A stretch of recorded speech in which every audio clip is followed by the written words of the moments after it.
বাহ কাকুমণি, সবই তোমার? রাতারাতি এত বড় লোক হয়ে গেলে তুমি?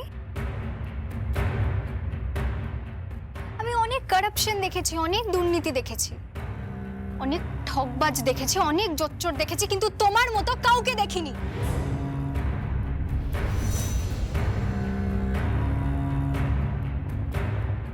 সঞ্জিতা! না,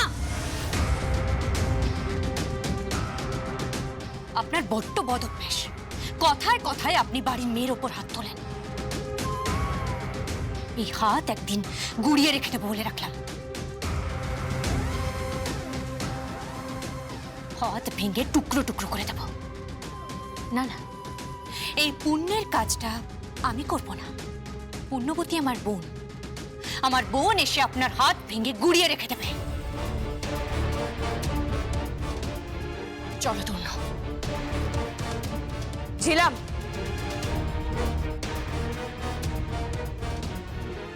তুমি যদি ভেবে থাকো এই বাড়িতে ছড়ি ঘোরাবে তাহলে কিন্তু ভুল করছো।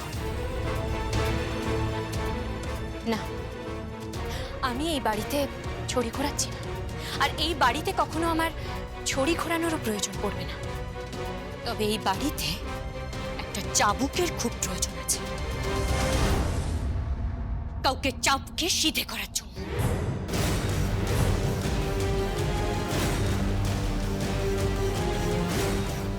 তোমার এত বড় স্পর্ধা ছিল না? গুরুজনদের সাথে সম্মান নিয়ে কথা বলতে জানো না? গুরুজন? কিসের গুরুজন? ওনার মেয়েকে মারতে যাচ্ছিলেন, আমাকে মারতে যাচ্ছেন, একটু আগে সঞ্জিতাকে মারতে যাচ্ছে।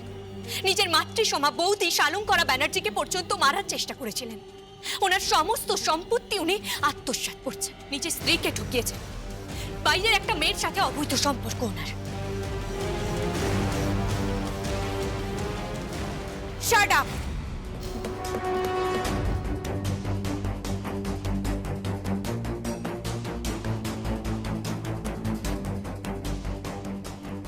বাইরের মেয়ে মানে আমি এই বাড়িতে ঢুকছি,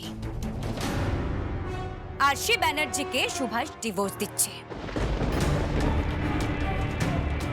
আর তারপর আমাকে বিয়ে করবে।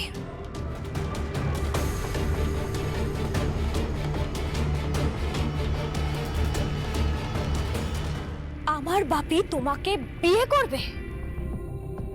তোমার লজ্জা করে না? তুমি ওই লোকটাকে বিয়ে করবে শুধুমাত্র টাকার লোভে? এত অর্থের লোভ তোমার?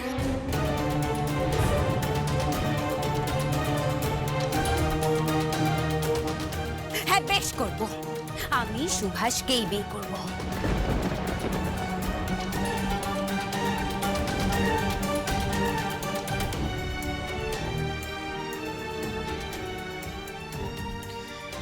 সাদমন তেলও পুড়বে না, আর কেউ নাচবেও না। ঘুরে ফিরে সেই 10,000 টাকার চাকুরিজীবী হয়েই থেকে যেতে হবে।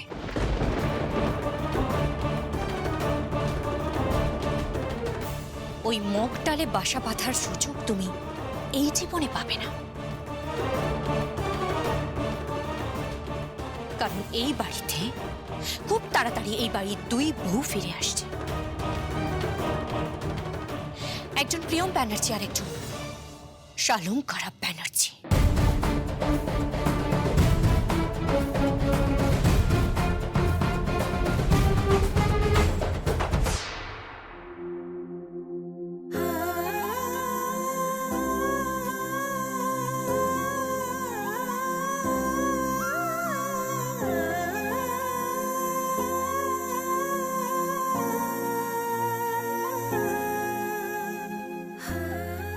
কি দেখছেন মা?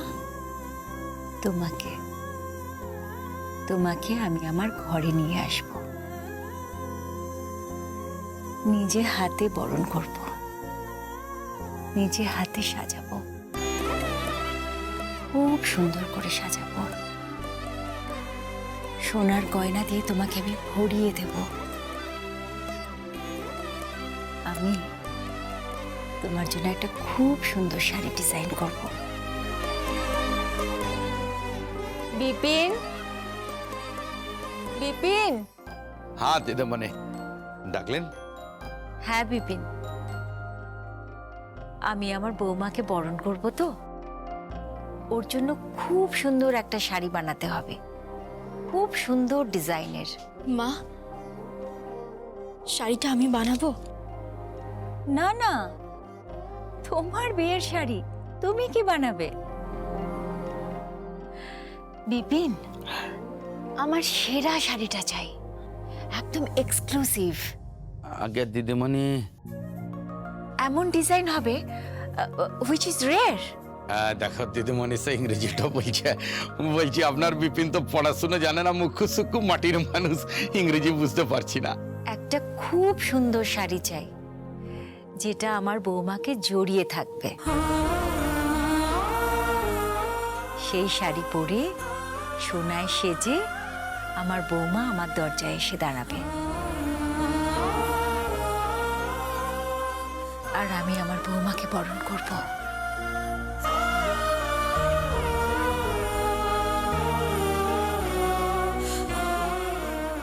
ওটা কোথায়? আমার ছেলেটা কোথায়? ও, আমি ডাকছি। সংকল্প দাদা বাবু, সংকল্প দাদা বাবু, সংকল্প দাদা। হ্যাঁ। আয়। কি ডাকছো? হ্যাঁ, আমি না, দিদিমণি ডাকছে, মা ডাকছেন। আয়, এদিকে আয়। ইডিয়েট, কি হয়েছে? বকছো কেন? আমি কি করলাম? তোর কান মুলে দেব। প্রিয়ম, কি? যাও তো, ওর ওই কানটা ধরো তো। কেন? আমি কি করেছি? কি করলাম? এই প্রিয়ম, ওর ওই ডান কানটা ধরো তো। না না মম, বউকে দিয়ে কান ধরিও না। বউকে তুই কষ্ট দিতে পারিস, ও বউকে তুই কাঁদাতে পারিস না। মম, ওসব যা হওয়ার হয়ে গেছে, আর তার জন্য তো আমি ওকে সরি বলেছি। ছাড়ো প্লিজ, প্লিজ ছাড়ো।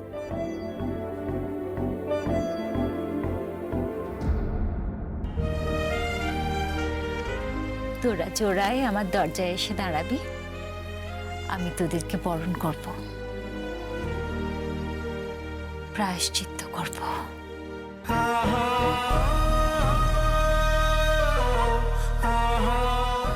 তারপর আমি আমার বৌমাকে নিজে ভাত কাপড় দেব। সে ভাত কাপড় তো দেওয়া হয়নি প্রিয়মকে, আমি দিতে দিইনি। ওকে ভাত কাপড় দেব, তারপর রাতে আমি নিজে দাঁড়িয়ে থেকে তোদের ফুলসজ্জার খাট সাজাবো। এসব স্বপ্ন দেখে কোনো লাভ আছে?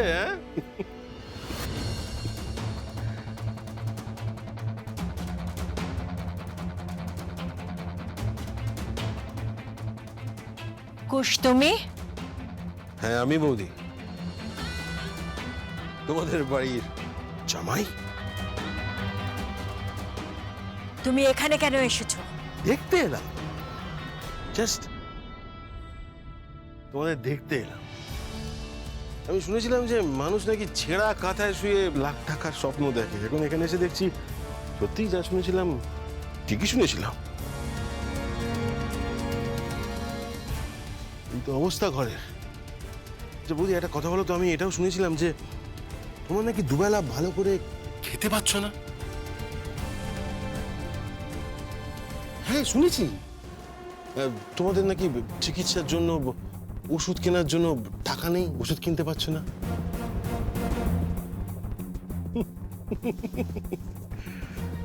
হবে কোত্থেকে? সব তো গেছে, গাড়ি গেছে, বাড়ি গেছে, ব্যবসা গেছে, সব শেষ হয়ে গেছে।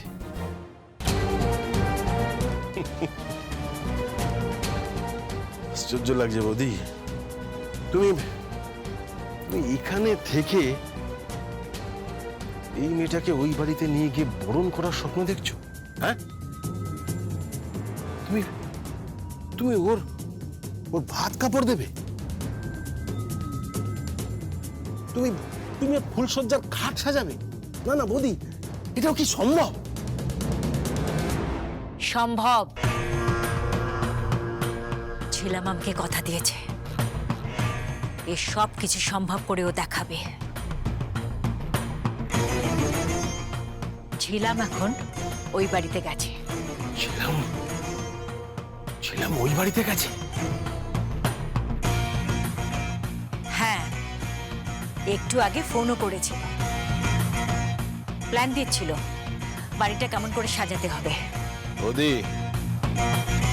কমলপুর ছেড়ে দাও।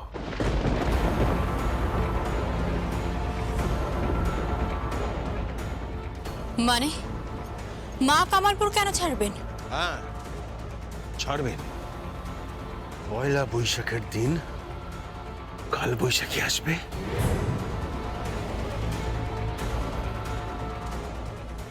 আজ আমি বলছি তার পর কামালপুরে সুনামি আসবে।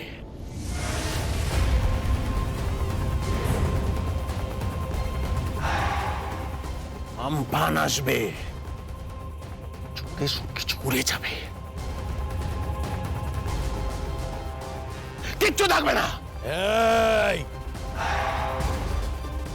সব পাপো রাজ্যবাড়ি নুন খেয়েছে, তাই তোমাকে তোদের ছেড়ে দিচ্ছি না। কাটারি তো দিয়ে নারকল ছাড়াচ্ছিলাম, আমার মাথাটাও কিন্তু। যাও, তুমি বলছো সিলাই দিদিমণিকে কামালপুর থেকে চলে যেতে? সুভাষ ব্যানার্জিকে বলবে একবার এসে প্রাণে বেঁচে গেছে, জীবন আসলে ওদের থেকে মুন্ডুটা আলাদা করে দিয়ে দিকের জলে ভাসান দিবা। বিপিন, ও 2 টাকার চাকর, আমাদের কর্মচারী,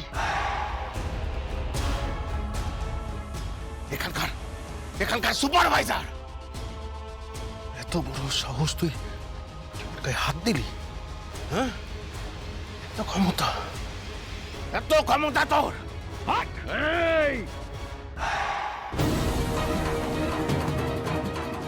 হতে পারি 2 টাকা, হতে পারি কর্মচারী, হতে পারি, কিন্তু তোমাদের মতো নিমক হারাম লয়, যাদের নুলটো খায় তাদের কুন্টো খায়। ইমানদার বিপিন,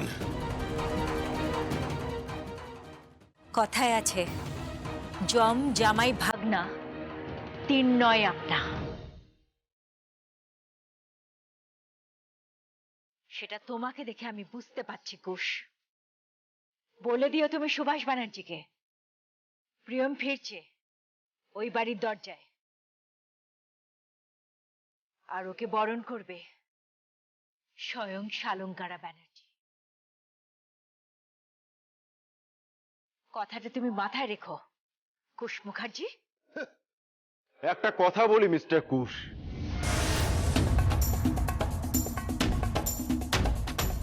সংকল্প। হ্যাঁ,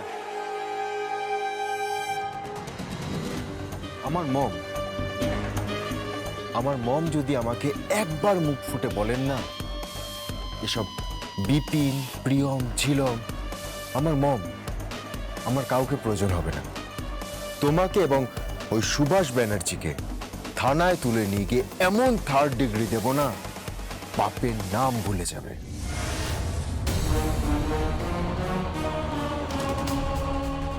সংকল্প, কিন্তু ভুলে যাচ্ছিস আমি তোর পিছে বসাই হই।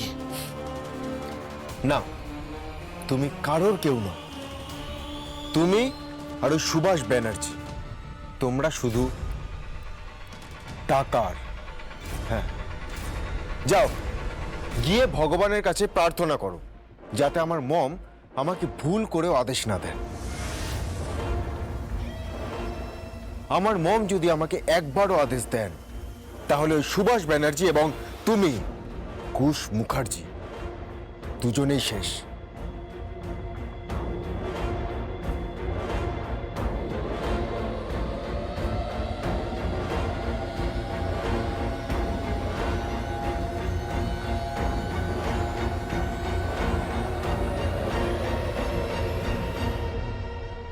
কাকাই যে আবার কি মতলব করছে কে জানে।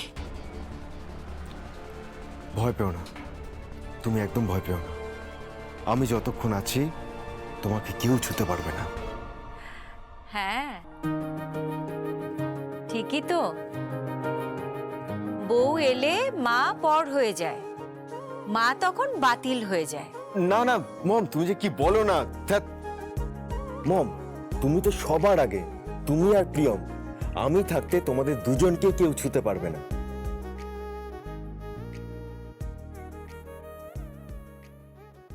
ভালো থাকুন আপনারা, সুখে থাকুন। এই পরিবারের উপরে যেন কারুর নজর না পড়ে, কারুর নজর না পড়ে যেন পরিবার।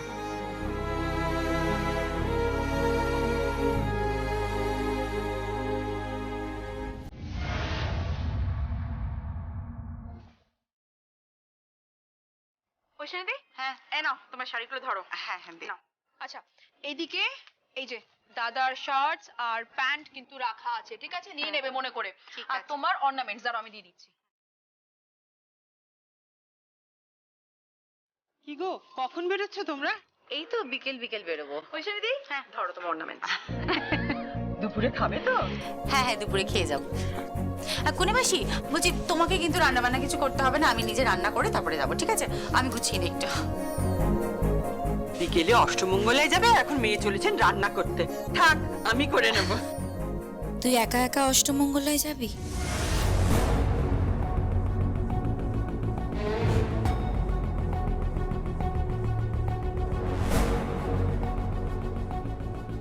তুমি এখানে কি করছো? যাও যাও, ঘরে যাও। কি রে, অষ্টমঙ্গলায় যাবি? আমায় ফেলে যাবি?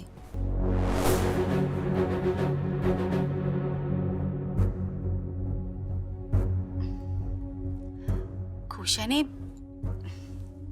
তুই অষ্টমঙ্গলায় কেন যাবি? আমার বিয়ে হয়েছে, আমি অষ্টমঙ্গলায় যাব। বিয়ের পর মেয়েরা বরকে নিয়ে বাপের বাড়িতে যায়, এটাই তো রীতি। কেউ অষ্টমঙ্গলায় যায় আর কেউ দিরাগমনে। থাক, তোর কাছে আমি বিয়ের লেকচার শুনতে আসিনি। আমি ওই বাড়িতে যাব। আমার সিঁথিতে সিঁদুর দিয়েছে রিক, তোর সিঁথিতে সিঁদুর দেয়নি। তার মানে রিক আমার, আর বিয়ের মূল পর্ব হচ্ছে সিঁদুর দান। তার মানে রিক আমার। আমি রিককে নিয়ে ওই বাড়িতে অষ্টমঙ্গলা করতে যাব। তোর সাথে যাবে কেন রিক? রিক আমার সাথে যাবে। আশ্চর্য তো, এই মেয়ে তো সব লিমিট ক্রস করে যাচ্ছে। এই তুমি এখান থেকে বেরো, এক্ষুনি এখান থেকে বেরিয়ে যাও। বেরো বেরো। হাত ভেঙে দিলাম, কৌশলী ছাড়। পুড়িয়ে দেব তো বলে দিলাম। ছাড়ো, ছিস কৌশলী। আরে ছাড়। আরে কৌশলী কি করছিস? কে এত বড় কথা তোমার? তুমি আমার মেয়ের সঙ্গে এইরকম বিহেভ করছো? ঐশানী, ঐশানী, আমি কিন্তু বলে দিচ্ছি, হয় ও এ বাড়িতে থাকবে না তো আমরা থাকবো। কুনি মাসি, আমি আমি বলছি একটু একটু শান্ত হও, একটু বোঝার চেষ্টা করো। আমি দেখছি দাঁড়াও। হাতটা ছাড়। ওটা ছাড়বো না, ছাড়বো না। ভেঙে দেবো আমি। কি করছিস? কি কৌশলী? কেন তুই এরকম করছিস বলতো? কি চাইছিস তুই? আমি অষ্টমঙ্গলায় যাব। রিক সেন আমার স্বামী, আমি আমার স্বামীর সাথে অষ্টমঙ্গলায় যাব। যাব যাব যাব যাব যাও। কৌশলী, তুই এরকম পাগলামো কেন করছিস? কেন করছিস বলতো এরকম পাগলামো? কৌশলী, একটু বোঝার চেষ্টা কর। রিক রিক তোকে একদম পছন্দ করে না, তোকে একদম টলারেট করতে পারে না। ও তোকে দেখলে ইরিটেটেড ফিল করে। প্লিজ তুই এরকম করিস না। তুই প্লিজ এখান থেকে বেরিয়ে যা। হ্যাঁ যাবো তো, যাবো তো, যাবো যাব, কিন্তু রিককে নিয়ে আমি এই বাড়ি থেকে ওই বাড়িতে যাব, অষ্টমঙ্গলা করতে যাব। হ্যাঁ, আর ওইখানে গিয়ে যা যা আচার অনুষ্ঠান হয় অষ্টমঙ্গলার সেগুলো করব। আর যাব। তুই যাবি? আমি যাবো। তুই যাবি? আমি যাব যাব যাব আমি যাব যাব যাব। কৌশলী কি করছিস? কি কৌশলী থাম। Stop it. কেন করছিস তুই? আমি অষ্টমঙ্গলায় যাব। এই এই, তুমি কি করছো কেন? কি করছো কি? এখানে তোমার কোনো জিনিস নেই। এগুলো সব আমার শাড়ি।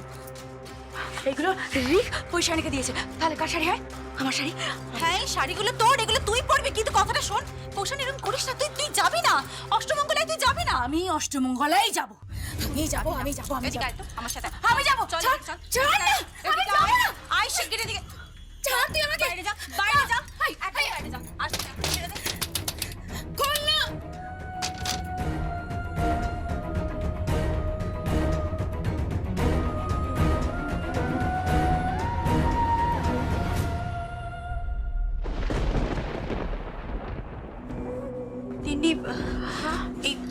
কাপড়গুলো একটু তুলে গুছিয়ে দে তো। হ্যাঁ দিচ্ছি।